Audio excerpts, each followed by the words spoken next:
बिस्मिल्लाहिर्रहमानिर्रहीम अस्सलामुअलैकुम। Online Islamic tutor channel में खुश आमदीद। आज का ये वजीफ़ा सुबह सहरी के वक़्त का एक इंतहाई ताकतवर वजीफ़ा है।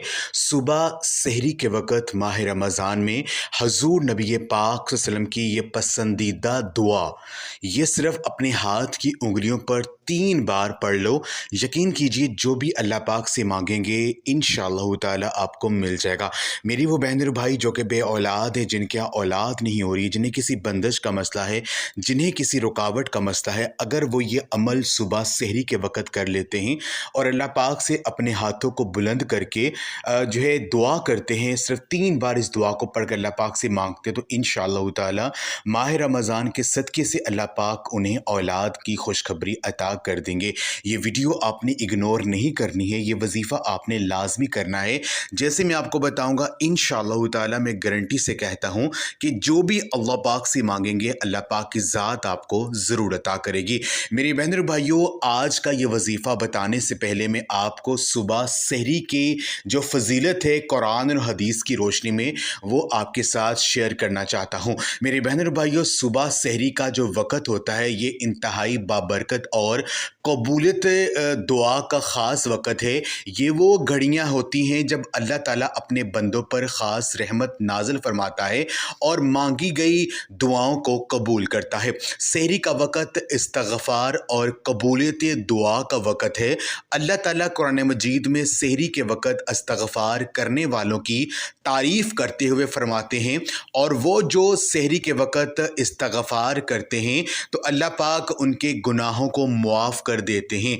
अल्लाह तबारक व तआला के इस फरमान से ये बात साबित होती है कि सहरी के वक़्त अल्लाह की रहमत आम होती है और इस वक़्त मांगी जाने वाली दुआएं जो हैं वो अल्लाह पाक ज़रूर कबूल करता है। और अल्लाह ताला इस वक़्त आसमान दुनिया पर नज़ूल फरमाता है और अपने बंदों को पुकार पुकार कर कहता है कि है कोई मुझसे मांगने वाला, मैं उसे अता करूँ। जामिया तिरमिज़ी की हदीस है कि सहरी का वक़्त इन 5 ख़ास वक्तों में से एक है जिसमें दुआ रद्द नहीं की जाती।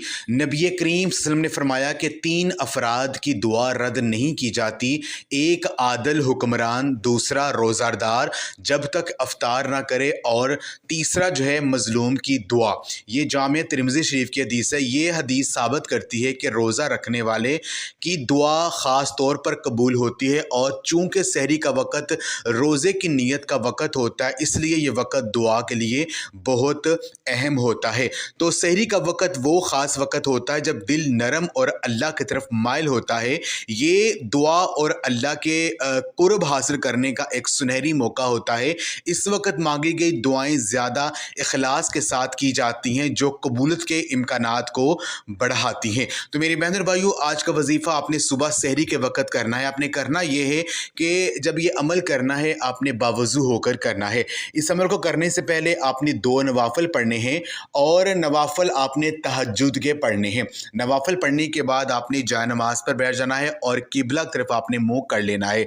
अव्वल और आखिर आपने 3-3 मरतबा दुरूद पाक पढ़ना है। दुरूद पाक आपको जो भी आता है वो आप पढ़ सकते हैं। दुरूद पाक पढ़ने के बाद आपने हजूर नबी पाक सल्लल्लाहु अलैहि वसल्लम की जो पसंदीदा दुआ है, या हय्यू या कय्यूम बिरहमतिका अस्तगीस, यानी ए जिंदा ए कायम रहने वाले, मैं तुझसे तेरी रहमत के वसीले से फरियाद करता हूँ। ये दुआ अल्लाह ताला की के 2 अजीम सिफ़ात, अल हय्यू यानी हमेशा ज़िंदा रहने वाला, और अल कय्यूम सबको कायम रखने वाला के साथ मांगी जाती है।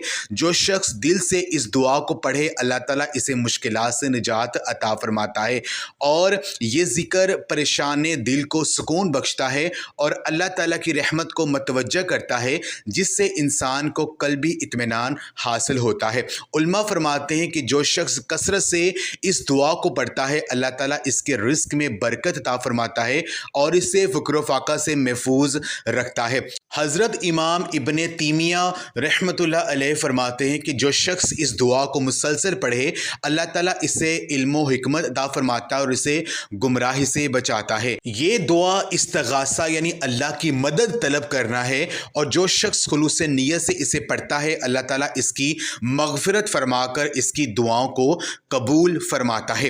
تو آپ نے کرنا یہ ہے کہ آپ نے صرف 3 بار اس دعا کو پڑھنا ہے، یا حیو یا قیوم برحمتی کا استغیث، اور یہ دعا آپ نے 3 بار اس طرح سے پڑھنی ہے کہ ہر بار جو ہے یہ دعا جب آپ نے پڑھنی ہے یا حیو یا قیوم برحمتی کا استغیث، تو آپ نے جب یہ دعا پڑھنی ہے اس کے بعد آپ نے 21 مرتبہ 21 ٹائمز اللہ تبارک و تعالیٰ کا جو ہے آپ نے اس طرح سے پکارنا ہے، یا اللہ یا اللہ یا اللہ۔ آپ نے ٹھہر ٹھہر کر آہستہ آہستہ جو ہے اس نام کو جو ہے اللہ پاک کی جو ذاتی نام ہے اس کو آپ نے 21 مرتبہ پکارنا ہے، اور اللہ پاک کو اس طرح سے پکارنا ہے کہ جسے اللہ پاک کی ذات آپ کو سن رہی ہے اور آپ کی جو ہے دعا کو قبول کرے گی۔ تو آپ نے اس نیت سے جو ہے اس اللہ پاک اس نام کو 21 مرتبہ پکارنا ہے، پھر آپ نے اس دعا کو پڑھنا ہے یا حیو یا قیوم برحمتی کا استغیث، پھر آپ نے 21 مرتبہ یا اللہ یا اللہ یا اللہ، اللہ پاک کو اس طرح سے پکارنا ہے۔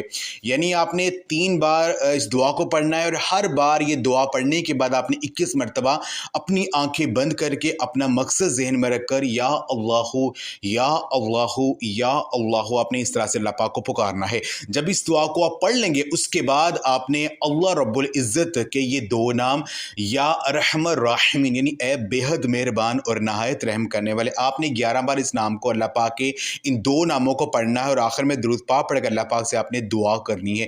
حدیث پاک میں ہے کہ جب کوئی بندہ دعا مانگنے سے پہلے صرف 3 بار یا ارحم الراحمین کہتا ہے تو ایک فرشتہ مقرر ہو جاتا ہے، وہ فرشتہ بندے سے سوال کرتا ہے اب بندے مانگ اپنے رب سے، تو کیا مانگنا چاہتا ہے؟ اللہ پاک تیری طرف متوجہ ہے، جو تو مانگے گا تجھ کو مل جائے گا۔ جب آپ 11 مرتبہ اللہ پاک ان 2 ناموں کو پڑھیں گے اور پڑھ کے اللہ پاک سے دعا کریں گے تو میری بہن اور بھائیو ایسا ہو ہی نہیں سکتا ہے کہ آپ کی دعا رد جائے۔ جو بھی آپ کے ذہن میں مقصد ہوگا، جو بھی اللہ پاک سے مانگیں گے، اس عمل کو کرنے کی بدولت سے آپ کو مل جائے گا۔ اگر آپ بے اولاد ہیں اللہ پاک کی ذات آپ کو ماہ رمضان میں ہی خوشخبری عطا کر دے گی۔ تو یہ آج کا عمل آپ لازمی کریں اور اس ویڈیو کو لازمی شیئر بھی کریں۔ جزاک اللہ۔